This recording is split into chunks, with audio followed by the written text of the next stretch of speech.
That was the next question. Mass protests that begin to scare the hell out of these people and begin to disrupt systems that they care about. That really is the only solution.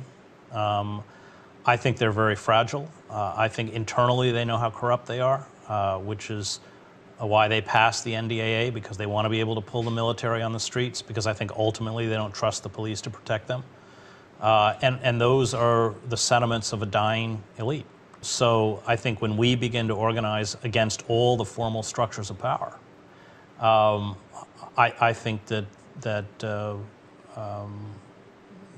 they may crumble as the Stasi state in East Germany, which when I was in East Germany appeared monolithic, fell in about a week. And it fell in a week because Erich Honecker, the dictator for 19 years, sent an elite paratroop division down to Leipzig to fire on 70,000 demonstrators, and they refused to do it.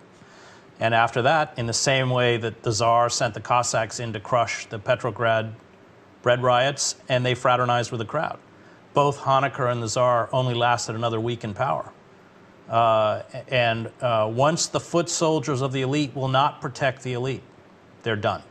And that's why we have to be nonviolent, because ultimately what we are doing is trying to create a paralysis within systems of power, whereby we speak truth, we appeal to conscience, we expose corruption, fraud, lies by those in power, so that when those forces are called into the street to stop us, they refuse to do so. That's how all revolutions happen.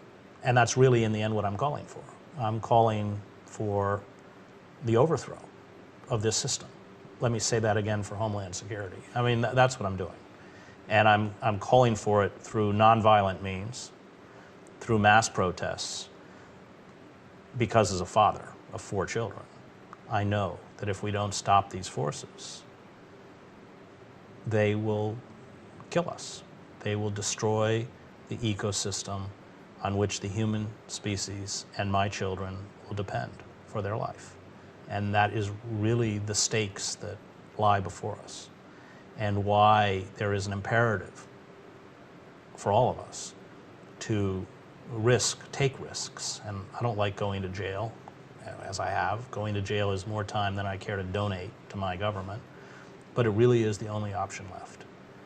Because if we fail at this, then it's not just this particular civilization that will be extinguished, but human habitation.